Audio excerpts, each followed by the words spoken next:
né? Seguimos ao vivo com esse assunto ainda novamente com o nosso repórter e apresentador, o David de Tarso, sobre isso, porque essa situação também foi um questionamento feito ao novo representante do Tribunal de Justiça de São Paulo nas últimas horas com essa repercussão. Qual é o entendimento aqui em São Paulo, então, sobre essa retirada desses auxílios para os servidores, hein, David? Exatamente, foi a primeira pergunta feita, né, ao Francisco Eduardo Loureiro, ele que é o novo presidente do Tribunal de Justiça do Estado de São Paulo, evento esse que aconteceu há pouco, na manhã desta sexta-feira, com a presença até do Edson Fachin, o ministro do Supremo Tribunal Federal, presidente da Corte, Alexandre de Moraes também estava lá, além do governador Tarcísio de Freitas. E a primeira pergunta foi, e os penduricalhos, como é que fica? Ele até não quis tratar como penduricalhos, só que como a própria Janaína trouxe, né, a informação, se trata sim de penduricalhos, e ele disse que vai seguir o que está previsto na lei, o que está previsto na Constituição. Muitos juízes, em média, só para vocês terem uma dimensão, aqui no estado de São Paulo, os magistrados recebem R$ 146 mil por mês. Isso porque eles acabam acumulando mais de uma comarca, esses penduricalhos que são colocados, e então o novo presidente da Corte Paulista falou sobre essa questão e de que forma que esse tema será tratado a partir de agora nessa nova gestão. Vamos acompanhar.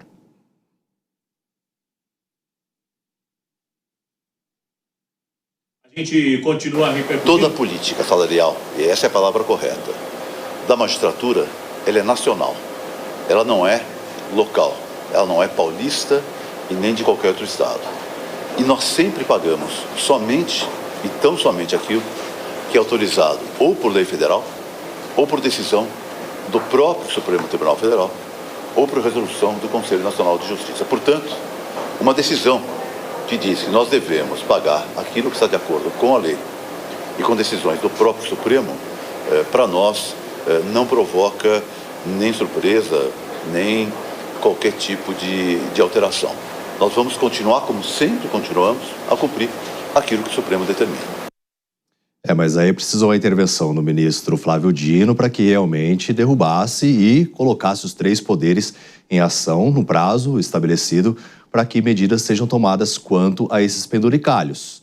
Mas a gente, como destacamos, né, um juiz recebe um magistrado aqui no estado de São Paulo cerca de R$ 146 mil por mês.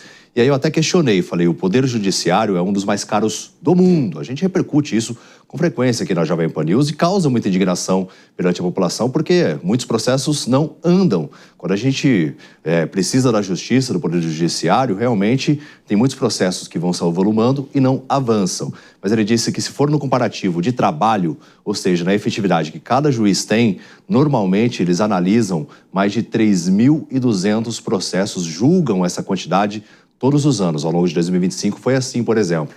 Então você tem uma efetividade muito maior e por isso que compensa os gastos com o judiciário. Mas muita gente se questiona e agora a gente quer saber quais as medidas serão implementadas para conter esses penduricalhos e, claro, gasto público, gasto de todos nós.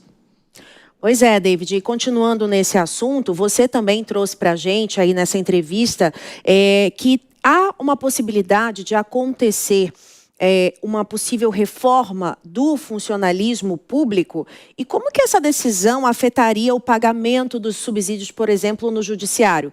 Vamos ver mais um trechinho da entrevista do desembargador Francisco Eduardo Loureiro. O subsídio respeita o texto constitucional. O que é pago é uma verba indenizatória relativa a indenizações que deveriam ser pagas no momento oportuno e não foram, e são pagas de maneira parcelada, porque não há dinheiro no orçamento para pagar à vista. E essas verbas, essas sim, é que extrapolam o teto. Uma coisa é o subsídio. Este obedece rigorosamente o teto. Outra coisa são indenizações, assim como tem um trabalhador na iniciativa privada, se ele tiver uma indenização por hora extra, por tarefa extra, por adicional noturno, que não tenha sido pago no momento oportuno, ele vai receber a posteriori, além do seu salário. Bom, a gente continua com esse assunto, também quero a sua opinião. No 119-1325-8055 é o nosso canal direto com você. Manda mensagem sobre esses penduricalhos, essa nova decisão de Flávio Dino. Será que acaba de vez com isso? Vai no chat do YouTube, lá no Tempo Real, vota na enquete e também manda uma mensagem pra gente no WhatsApp, que ao longo do programa a gente vai ler também algumas mensagens, tá bom? David de Tarso também continua nessa apuração. Um questionamento que a gente fez para o novo presidente da Corte Paulista, do Tribunal de Justiça de São Paulo, né, o Francisco Loureiro, é quanto aos juízes tirarem 2 meses de férias, porque eles têm esse benefício. E aí ele enfatizou, mas isso está previsto na Constituição. Então precisa muitas vezes também do parlamento agindo para que mude as regras e mude as leis, estabeleça novas diretrizes, porque se é amparado pela lei, muito provavelmente os poderes vão continuar fazendo, apesar da intervenção do STF.